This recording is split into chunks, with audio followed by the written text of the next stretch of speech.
Welcome to Reviews That Scare with Jess and Blair. I'm Jess. I'm Blair. Blair, how are you?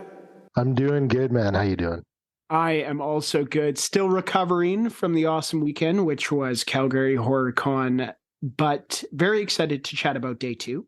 So what do you say we get right into it by telling the listeners what we saw? Well, we finally saw Bad Bunny. Oh, God. So what's Bad Bunny? It was 5 minutes long, and it was a horror take on the Looney Tune franchise, including Bugs Bunny and Elmer Fudd. Initial thoughts on this one? It wasn't long enough. No, not at all. I could see this being... I wanted it to be so much longer, man. Yeah, I could see this being turned into a feature for sure. There's also a few things, like, I was wanting Bugs Bunny to say the whole time, "What's up, Doc?" Yeah. And I don't think there's any dialogue in this one that I can remember, at least. I think Elmer Fudd talks. Yeah. If I remember correctly. And there's some might be right. audible, is it Daffy Duck that he killed originally? Yeah. So there's some audible of the character in the actual Looney Tunes show. Yeah. That comes through of him. Yeah. But yeah, I don't think Bugs Bunny says anything. A little brief synopsis of this one. It's, Elmer Fudd has killed Daffy Duck, and now he's trying to get a hold of Bugs Bunny once and for all. And it was pretty good. Even the CGI used for Bugs Bunny, pretty good. That's what I was surprised about, man. Just such like a little indie short like that, and the CGI was decent. Way better than Anaconda. Yeah, definitely better than Anaconda. That's for sure. And we saw one more as well, which was called Mr. Snip 'em and Clip 'em. That seemed more like a trailer to me. It was 2 minutes long. It was very, very quick. And there was a lot of blood spraying all over the place. There was. It was pretty comical. It was the first movie to open up day two. And the crowd was really into it. The crowd was laughing. Yeah. Whether or not that's what the director wanted, I don't know. But people laughed, and it's tough to tell with those movies. Yeah, it was definitely a lot of fun to open the day with. We only saw those two, hey? For some reason I thought we saw a third, but we saw those two. We were thinking about maybe seeing the third, but it was a feature film. Oh, right. And unfortunately, if we did see that feature film, we wouldn't be able to go and see the excellent panel that we closed at the festival with. But before we talk about that excellent panel that is still sitting with me, why don't we talk about things we bought? Did you buy anything day two? I can't remember. No. I did all my spending day one, which I already discussed. Got the awesome James Jude Courtney autograph. The Halloween poster. Yeah. Got a new wallet. Now that we're on camera, I can show the people the wallet. Look at that. Art the Clown. Sick. It's pretty sick, eh? I don't have the poster down here. It's upstairs, but day two I didn't buy anything, man. Not a bad find at all. No. Day two, I bought a few things. I bought 3 classic Universal monster movie posters, which I love. Yeah, they're pretty sweet. Yeah.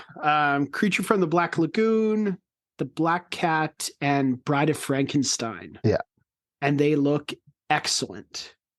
It was, nothing really jumped out to me a whole lot this year. Day one, I obviously bought the Witch soundtrack on LP, which I was very, very excited to get. But nothing was really jumping out at me this year. Have you listened to that yet? I haven't. No? Do you plan to, or do you plan to keep it wrapped? Oh, no. I'll listen to it. I'm waiting for the right moment to listen to it. Yeah. And I'm very excited to listen to it, but I have not yet. No. Halloween time. Halloween time for sure. Yeah. Time, scare the kiddos. Okay. That was the things we bought. We've talked about what we saw. Let's talk about how we closed out the weekend with arguably the best panel that we saw the whole weekend, which was, of course, James Jude Courtney. It was great. I mean, all the panels were good. The Killer Clowns from Outer Space panel was great too, but agreed. James Jude Courtney is such a humble dude.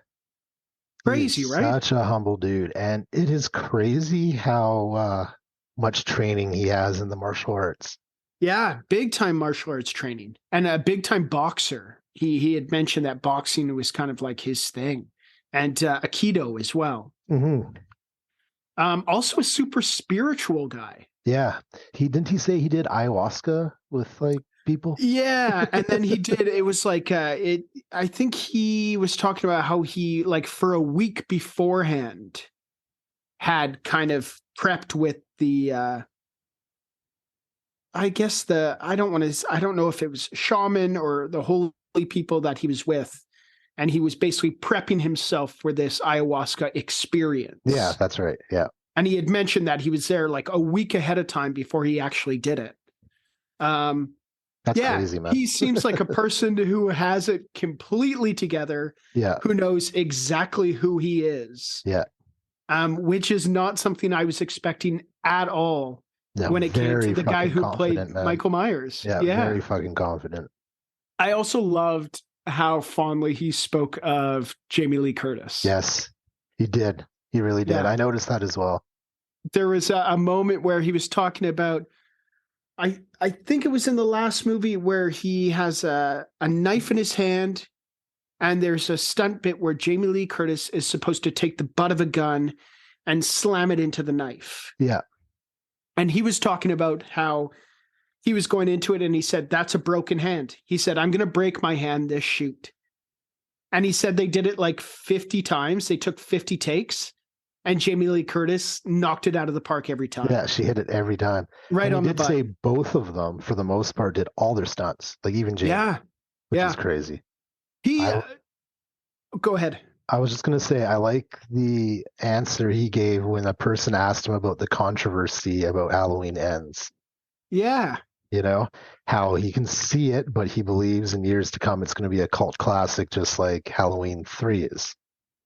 And like good on them for obviously Halloween 3 is like a cult classic now, especially. You're seeing it a lot around Halloween time, especially the masks and things like that popping up. But Yeah. it was, first of all, great question to ask because everyone in that room was thinking it. Yeah, I was thinking it. Yeah. I knew you were, and I certainly was.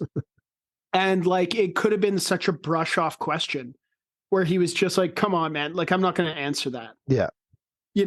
And he was just like, you have complete faith in the director's vision. Hmm. And you go And with it. sometimes, yeah, you go with it. You have to trust him. And sometimes the vision isn't what you think you want immediately. But after time, you let it age a little bit. And you come to realize that you like it more and more. I know on the drive home after the con, Carly and I were just like, we want to rewatch the trilogy right away. Yeah, I kind of do too. Yeah. Have you guys started? No, we haven't yet, but it's definitely at the top of the list. That's for sure. Yeah, I do too. The night after we saw Catherine Kakaran, man, Yeah. we got to get that right someday. Yeah. One day. One day. But the night after we saw her panel, we watched Terrifier, the original Terrifier. Yeah. Yeah. You know? And I remember that Rachel had mentioned, she's like, oh, her death scene is like 2 minutes long. If that, man, it's so short. That's how you know you have an iconic death scene and an iconic any scene. It's when it's 2 minutes and that's the scene you talk about. Mm. That is the one scene that comes to mind when you say Terrifier.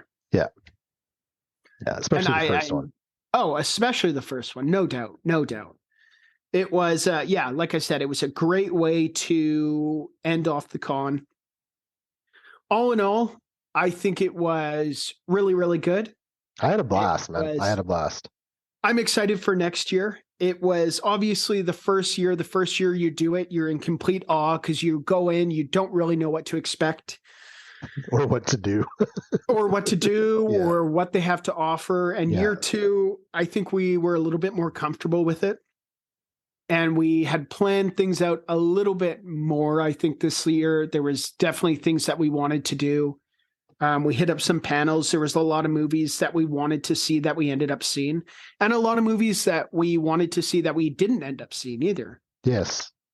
All in all, it was a good experience. It was a lot busier this year. That first day, man, there's a lineup like literally around chaos. the corner. Yeah. Nuts. It was not like that any of the days last year. No. And we had mentioned it in our last episode that it was organized chaos. Yeah. Because it was the lobby of the hotel, DoubleTree by Hilton. The DoubleTree by Hilton, yes. Was packed. It was packed. All in all, though, there's one more thing I want to mention before, or I want to ask you before we end this episode. Okay. I want you to talk about your hearse experience. Oh, right. Just very random. I was out there with Rachel just looking at the hearse. So explain the hearse first of all. Well, or the hearses. Yeah, so they're always parked out front during the Horror Con, and they're owned by what's his name, Dave? He's like the founder of the con. Yeah, I've got to look this up quick. We'll go with Dave. I think it was maybe Dave. Dave's not here, man.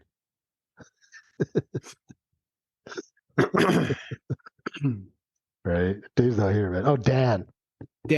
We were close. Close. But like you said, yeah. He owns the two that were there this year. I feel like there was more last year, so I'm not too sure who owns them all, but the two I saw, he owned both of them.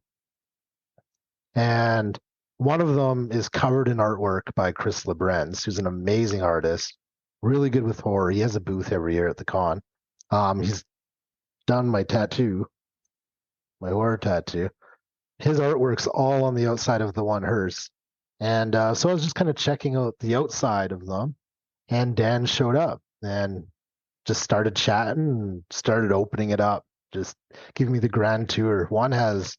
The white one has like a huge subwoofer in it, man. Cool. Like a massive sound system. It had screens everywhere to watch movies. He had horror movies playing. The other one had like all of the guest autographs on the glove box. Pretty cool shit. Cool. And they had those, and it was the same with last year. They had those two hearses parked outside the DoubleTree by Hilton all weekend.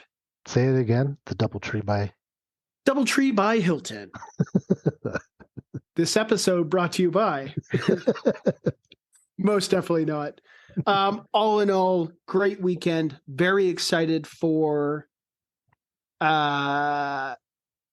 next year's Horror Con. Yeah, me too. Yeah, shout out to them for doing a good job this year. Sure. Another great year. I think our expectations were a little bit low. We were a little bit on the fence about the guests, but they were incredible. It was great. It was great. Yeah, it was fun. It was a lot of fun. I had a blast. And now that Calgary Horror Con is done for one more year, we have our famous, infamous, whatever you want to call it, Wheel of Fate episode coming up next. And then after that, starting July, we'll be right back to our regular viewing. We will be right back to our reviews. I am very excited about that. I know you are too, Blairski. Oh, hell yeah, I am. But until then, this is Reviews That Scare with Jess and Blair. I'm Jess. I'm Blair. Remember to stay scary. And eat every sandwich. Bye. Bye.